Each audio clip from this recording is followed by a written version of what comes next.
¿Qué tal? Bienvenidos una vez más. Yo soy el profe Marcelo y continuamos con el tema de razones trigonométricas. En el video anterior revisamos un poquito los conceptos o el concepto de lo que es un triángulo rectángulo, sus características y sus partes. Y siguiendo, vamos a entrar ahora con el tema razones trigonométricas. Para comenzar, vamos a entender qué es una razón trigonométrica. Para empezar, con la palabra razón. Cuando hablamos de razón, recuerden que nos estamos refiriendo a una operación de división, ¿ok? Muy importante que lo tengamos en cuenta, ¿ok? Así como cuando hablamos de producto, estamos hablando de una multiplicación, ¿ok? Entonces, razón viene de la operación de división. Bueno, entendiendo eso entonces, vamos a recordar y identificar los elementos de un triángulo rectángulo. Habíamos dicho que todos los triángulos rectángulos se llaman de esa manera, pues porque poseen un ángulo recto, el cual mide 90 grados. Bien, dijimos que los lados que forman ese triángulo rectángulo reciben el nombre de catetos y que el lado que queda enfrente del ángulo recto, ¿okay?, que es el lado más largo, recibe el nombre de hipotenusa, que lo vamos a identificar con la letra H. ¿Ok? Bien, vamos a llamar a este lado A y vamos a llamar a este lado B. Cuando hablamos de razones trigonométricas, entra en juego los dos elementos restantes, ¿no?, de nuestro triángulo rectángulo, los dos ángulos agudos que restan, ¿ok? Por lo general, los ángulos, cuando hablamos de razones trigonométricas, de triángulos rectángulos, reciben el nombre de alguna letra griega. En este caso vamos a llamar a este alfa y a este lado lo vamos a llamar beta, ¿ok? Alfa y beta. En este momento no importa cuánto midan, sabemos que son agudos, sabemos que la suma de alfa y beta da 90 grados, que sumado con los 90 grados del ángulo recto tenemos 180 grados, ¿ok? Bueno, hasta aquí. Ahora, las razones trigonométricas básicas son tres. Esas razones trigonométricas básicas son seno, coseno y tangente. Seno, coseno y tangente.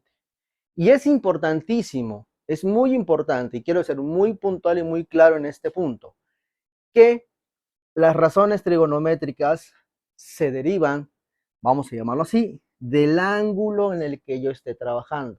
¿Qué quiere decir? Que no es lo mismo seno, coseno y tangente del ángulo alfa que seno y coseno y tangente del ángulo beta. ¿Ok? Por aquí les voy a dejar un video donde explico un poquito más a profundidad de eso y donde les hago una pregunta muy en particular. ¿Qué pasa cuando alfa y beta son iguales? Ahí se los dejo de tarea. Continuando aquí, en este punto, estas razones trigonométricas son razones, se forman de la división. Por eso una razón trigonométrica, por definición, es la relación que existe entre los lados de un triángulo rectángulo y los ángulos de este. Relaciones que hay entre los lados de un triángulo y los ángulos. Es decir, vamos a estar trabajando con el cateto A, con el cateto B, con la hipotenusa, con el ángulo alfa y con el ángulo beta. Son 5 elementos que vamos a trabajar. Y cada razón trigonométrica involucra a 3. Involucra, por una parte, el ángulo. Por eso les decía, si vamos a trabajar con el ángulo alfa, vamos a trabajar con el ángulo alfa. ¿Ok? Y las razones trigonométricas son en base al ángulo alfa. Es decir, nos olvidamos de beta por un instante porque estamos trabajando con alfa. Y las razones trigonométricas se forman a partir de este ángulo de aquí. ¿Sí me explicó? Entonces, seno nos dice que es el cateto opuesto entre la hipotenusa. El coseno me dice que es el cateto adyacente entre la hipotenusa. Y la tangente me dice que es el cateto opuesto entre el cateto adyacente. Muy bien. ¿Qué es eso de cateto opuesto? ¿Qué es eso de cateto adyacente?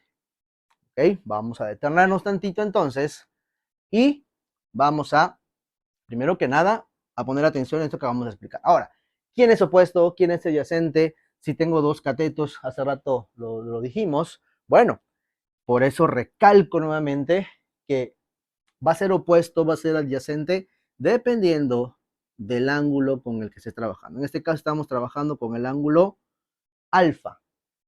¿Quién va a ser el cateto adyacente a alfa? Adyacente, que forma parte de, que está junto a. ¿Quién es el ángulo que, digamos, forma parte o forma el ángulo alfa? Este lado de aquí. Por lo tanto, B es cateto adyacente. ¿Quién es cateto opuesto? El que esté enfrente de ese ángulo y no forma parte del ángulo, ¿ok? Entonces, ¿quién es el cateto que está enfrente? Es el cateto A, perdón, el cateto A, sí. Entonces, podemos concluir que ¿quién es el cateto opuesto para el ángulo alfa? El cateto opuesto para el ángulo alfa es A. Y obviamente hipotenusa solamente tenemos una. ¿Quién es cateto adyacente para el ángulo alfa? El cateto adyacente para el ángulo alfa es B. Por lo tanto, me queda B entre hipotenusa. Y ya tenemos cateto opuesto y cateto adyacente, por lo tanto, la tangente es muy sencilla. El cateto opuesto dijimos que es A y el cateto adyacente dijimos que es B. Y ya formamos las razones trigonométricas para el ángulo alfa. ¿Ok? ¿Qué ocurre con beta? Con beta cambia todo, ¿ok? Porque vamos a borrar por aquí y vamos a ver qué ocurre con el ángulo beta, ¿ok? Vamos a borrar hasta aquí, hasta este punto, ¿ok? Aquí borramos tantito y vámonos a descubrir qué pasa ahora, pero qué pasa con beta. Ya no es alfa, ahora es el ángulo beta. ¿Quién es? Acuérdense, seno es cateto opuesto entre hipotenusa, coseno, cateto adyacente entre hipotenusa y tangente, cateto opuesto entre cateto adyacente. Esta regla, esta fórmula no va a cambiar. Lo que va a ir cambiando es, digamos, los datos. Cuando A y B tengan una cantidad de un número, sea 20, sea 30, el número que ustedes quieran, ahí es cuando ya entra en juego esto. Pero digamos que estas son las fórmulas.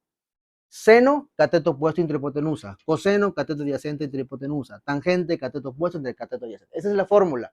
Ahora, ¿cuál es, digamos, el resultado de estas fórmulas? Ok, entonces aquí cambia. Porque estamos con beta. Ahora estamos aquí, ya no estamos acá. Alfa ya no entra en juego. Estamos con beta. ¿Quién es el cateto opuesto a beta? El que está enfrente de él y no forma parte del ángulo. Ahora el cateto opuesto es B, entre hipotenusa. ¿Quién es el cateto adyacente de beta? ¿Quién forma parte? ¿Qué cateto forma parte del ángulo beta? Entonces ahora es A entre H, entre hipotenusa. Por lo tanto, la tangente es B entre A. ¿Se dan cuenta cómo se invierte? ¿Ok? ¿Y todo de qué va a depender?